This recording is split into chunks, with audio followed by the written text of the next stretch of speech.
कल याद करके आना। सबको खड़ा किया, गुरुधन को खड़ा किया, गुरुधन ने कहा सच बोलना चाहिए। एक एक करके सारे पांडवों को खड़ा किया, सबने कहा सच बोलना चाहिए, लेकिन युधिष्ठिर बोले नहीं, मुझे चैप्टर याद नहीं हुआ। द्रोणाचार्य ने कहा कि नहीं, कल याद करके आना चाहिए। कल फिर वही घटना हुई, सबको एक एक करके खड़ा किया, सबने कहा सच बोलना चाहिए। युधिष्ठिर ने कहा मुझे अभी भी याद नहीं हुआ।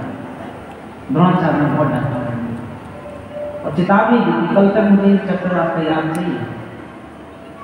तीसरे दिन तब जाके युधिष्ठिर ने कहा कि हाँ सत्य बोलना चाहिए, लेकिन सिर्फ कहा नहीं, जीवन में उतारा। सारी समस्या की जड़ ये है कि हमको सिखाया तो बहुत जाता है, लेकिन आचरण में कैसे उतरे ये कोई नहीं सिखाता। इस पर किसी का ध्यान नहीं है। एक जगह 3 मूर्तियां बिक रही थी, बिल्कुल हूबहू एक जैसे, एक जैसा रूप, एक जैसा रंग, एक जैसा आकार, सब कुछ एक जैसा। लेकिन रेट था पहली वाली मूर्ति का 1000, दूसरी वाली का 10,000, तीसरी वाली का 1 लाख।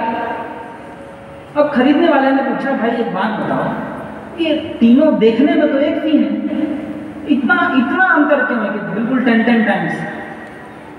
तो उसने दुकानदार ने कहा कि देखो ध्यान से देखो।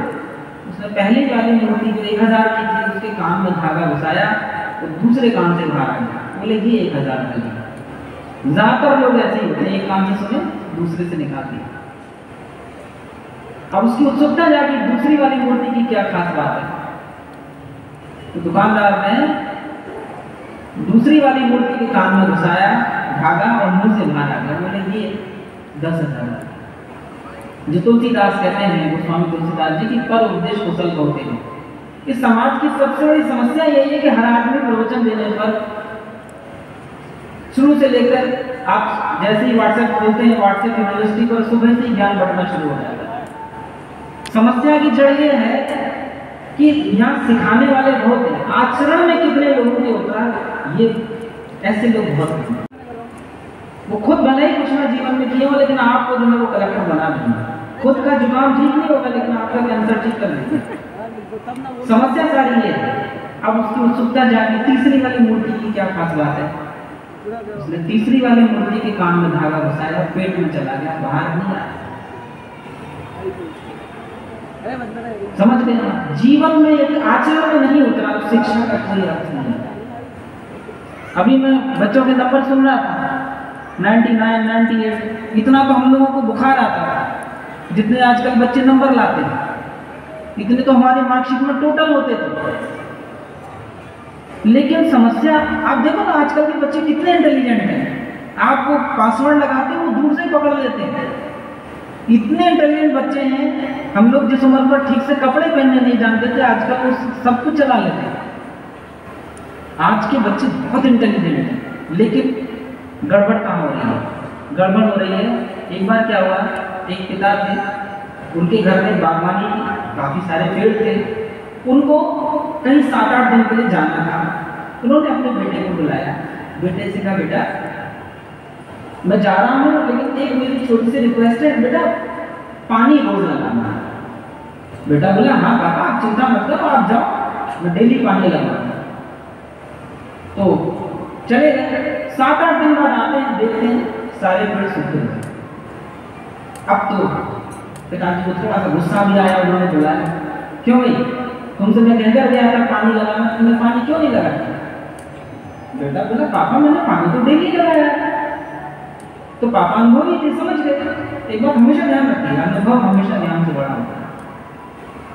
अनुभव हमेशा ज्ञान से बड़ा होता है। इसलिए अपने से अनुभवी लोगों की बात सुननी चाहिए। तो पिता ने समझ गए, अनुभवी थे। उन्होंने कहा बेटा एक बात बताओ, पानी कैसे लगाया था? उसने बताया, दिखाया ऐसे करके, पानी छिड़क दिया मैंने। पिताजी बोले बेटा यही तो गलती की। पानी जो है ना पत्तियों पर नहीं लगाया जाता, जड़ में लगाया जाता है। समस्या है कि हमारे बच्चे अब सोचते सुधर जाएंगे, बदल जाएंगे, लेकिन जड़ों पर हमारा ध्यान नहीं है। यहाँ हमारे बच्चे भी बैठे हैं, उनके पेरेंट्स भी बैठे हैं।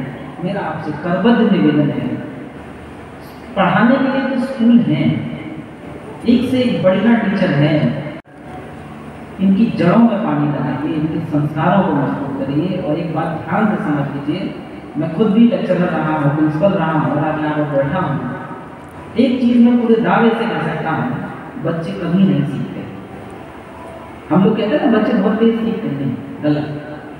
बच्चे सीखते नहीं हैं, बच्चे अनुकरण करते हैं, बच्चे नकल करते हैं। जो आप करते हो वही बच्चे करते हैं। यदि आप मोबाइल चलाते हैं तो बच्चे से किस मुंह से कहेंगे मोबाइल मत चलाओ? आप खुद टीवी देख रहे हैं, आप किस मुंह से कहेंगे बच्चे से बेटा टीवी मत देखो?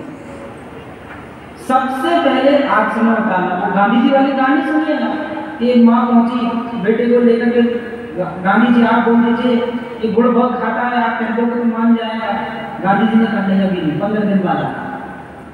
वो फिर 15 दिन बाद आई, गांधी जी से रिक्वेस्ट की, गांधी जी बोले नहीं नहीं 15 दिन बाद, 15 दिन बाद आया।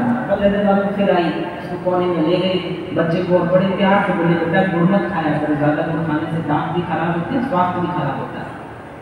और सचमुच बच्चे ने छोड़ दिया। वो 1 महीने बाद फिर आई, गांधी जी को उसने धन्यवाद दिया, बोले पूछा गांधी जी बात समझ नहीं आई मेरे को, आपने ये 15 दिन बाद क्यों बुलाया? गांधी जी बोले मैं खुद पहले गुड़ खाता। तो बोली फिर आपने 15 दिन बाद और क्यों समय दिया? उसने कहा मैंने गुड़ तो खाना छोड़ दिया था लेकिन इच्छा बाकी। जब मुझे यकीन हो गया कि अब मेरी इच्छा भी खत्म हो गई, तब मैंने उस बच्चे से कहा, तब असर हुआ। मेरी आपसे बहुत विनम्र निवेदन है, बच्चे अनुकरण करते हैं, जो आप करोगे वही बच्चे करेंगे। आप खुद पढ़िए, कुछ ना कुछ रोज पढ़िए। एक बहुत सुंदर कविता है कि तू पढ़ के सो, तो कुछ लिख के सो, तू जिस जगह जा उस जगह से आगे बढ़ के सो। इसलिए ये जिम्मेदारी अगर आप चाहते हो ना आपके बच्चे पढ़ें, आप खुद पढ़ो। आप चाहते हो ना कि बच्चे विनम्रता से बात करें, खुद विनम्रता। आपके बच्चे मोबाइल न चलाएं तो पहले खुद न चलाएं, पहले खुद त्याग करो, क्योंकि यदि त्याग आपके जीवन में नहीं आया तो बच्चों के जीवन में कभी नहीं आएगा। इसलिए बच्चों की एजुकेशन की आप चिंता मत करिए, वो पढ़ने जाएंगे यदि संस्कार बहुत अच्छे हैं। आप चिंता पढ़ाई की मत कीजिए कि 99 आए कि 96 आए कि 85 आए, इससे कोई बहुत फर्क नहीं पड़ता। वो अपने आप अपना रास्ता बना लेंगे यदि उनके संस्कार अच्छे हैं।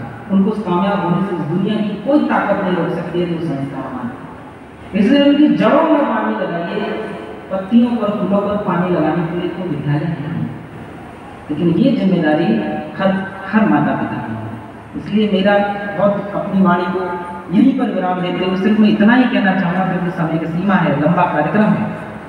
मेरा पुनः आपसे आग्रह है कि जो चीज़ आपके आचरण में स्वयं न हो, अपने बच्चों को ना कहें। यदि आप चाहते हैं कि आपके बच्चे आगे बढ़ें तो अपने आचरण में उतारें, खुद पढ़ें, रोज पढ़ें, कुछ ना कुछ अच्छे संस्कार दें। बच्चे कभी भी कोई भी सवाल पूछे उन्हें डांटे नहीं, आप नहीं उसका उत्तर दे सकते तो उनको किताब खरीद के दें। आप चाहते हो ना वो मोबाइल में चलाएं, तो क्या आपने उनके हाथ में रैकेट दिया, बॉल दी? आपने उनके हाथ में कोई ऐसा साइंटिफिक एप्रेटस दिया जिससे वो चलाएं, खेलें, कुछ करें? आप चाहते हो वो कोल्ड ड्रिंक ना पिए, तो क्या आपने उनको छाछ दी, जूस दिया, दूध दिया? आलोचना करने से कुछ नहीं होगा, सब्स्टिट्यूट ढूंढने से बात करेंगे। यदि आप चाहते हो कि सच में आपके बच्चे जिंदगी भर कामयाब हों, उनको संस्कारवान बनाइए। और संस्कार बनाने के लिए सबसे पहले वो संस्कार हमारे आचरण में है। मेरा जब बेटा छोटा सा था, 2nd क्लास की बात है, उससे पूछा एक बार मैडम ने कि बेटा पापा क्या करते हैं? उसको नहीं मालूम थी पापा क्या करते हैं। उसने कहा पापा पढ़ाई करते हैं। अच्छा, जब भी वो मेरे पास आता था, मैं तैयारी कर रहा था उस समय सिविल सर्विस की, तो मेरे पास आता था वो, तो बच्चे तो डिस्टर्ब करते ही हैं, मुझसे पूछता था, तो मैं कहता था बेटा सुन, जो मुझे पढ़ने दे। बच्चा कहता था क्यों? मैंने बेटा मेरी नहीं मैडम आ रही थी।